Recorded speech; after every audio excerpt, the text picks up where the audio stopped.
Bismillahirrahmanirrahim. Assalamualaikum warahmatullahi wabarakatuh. Waalaikumsalam warahmatullahi wabarakatuh. Pertama, kita bersyukur kepada Allah Subhanahu wa Ta'ala. Salawat dan salam kita sampaikan kepada junjungan kita Nabi besar Muhammad Sallallahu Alaihi Wasallam. Saya berterima kasih bahwa ada undangan Pak Anies Mata, Ibu Nahdiana, Pak Iwan Hermawan, terutama dari Partai Gelombang Rakyat Indonesia yang ingin sekali mencapai mimpi besarnya ke arah Indonesia baru. Nah, rencana akselerasi pembelajaran tatap muka ini memang harus sudah dimulai rencananya. Saya perlu beritahukan bahwa di sekolah Lab School Cibubur kita mengadakan penelitian. Ternyata guru-guru dan anak-anak itu yang datang dari zona hijau sudah boleh datang ke sekolah, lalu kita lakukan kegiatan pendidikan. Saya mohon supaya materi saya bisa ditayangkan. Sukses pendidikan dalam menghadapi sekolah tatap muka. Inilah materi yang akan saya sampaikan. Apa sih pendidikan itu? Pendidikan itu hanya usaha, ya. Jadi pendidikan itu proses. Pendidikan itu bukan hasil. Proses untuk mengembangkan kekuatan agama, kecerdasan otak, akhlak mulia, dan keterampilan yang diperlukan bagi bangsa, negara, dan agamanya. Karena itu pemahaman mengenai sukses pendidikan, next, terdiri dari 5 hal. Ya, apapun mau tatap muka, tidak tatap muka, online, tapi semua harus bertakwa. Mempunyai kepribadian yang matang, ya, tidak marah-marah terus, ya. Lalu punya ilmu yang paling baru dan mempunyai rasa kebangsaan dan berwawasan global. Kita perlu tahu bahwa mitra kita yang paling baik itu adalah orang tua murid.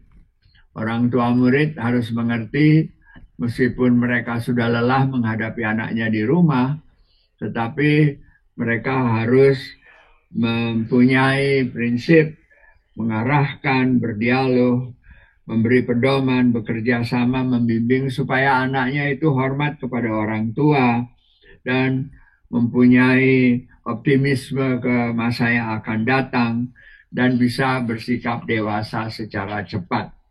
Yang kita perlukan adalah mutu guru dan tenaga kependidikan. Yang pertama, next, adalah mutu akademis, psikologis harus seimbang, tidak boleh marah-marah saja termasuk orang tuanya. Metodenya harus bervariasi dan kita harus melihat masyarakat kita bagaimana supaya jasmani kita itu aman dan sehat. Penting sekali jasmani ini harus sehat.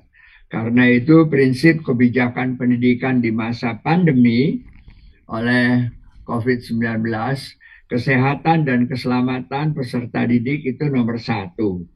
Tumbuh kembang peserta didik dan kondisi psikososial untuk memenuhi layanan pendidikan selama pandemi COVID-19 itu perlu diatur dengan mengembangkan 5 potensi. Potensi spiritual, kedekatan kita kepada Allah, potensi akal, keunggulan berpikir, potensi jasmani harus selalu tetap sehat, potensi perasaan jangan marah-marah saja, dan potensi sosial bekerja sama dengan semua masyarakat yang ada di lingkungan kita untuk mencapai sikap yang stabil, semangat, gembira, hangat, berhati tenang dan sejuk, jangan marah-marah.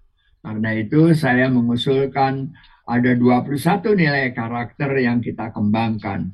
Yakin akan kehadiran Allah, semangat kerja keras, bersih, tertib, rapih, penolong, kreatif, mandiri, mau belajar, sopan, dapat dipercaya, dan bersikap adil, sportif, lalu berikhtiar, ya.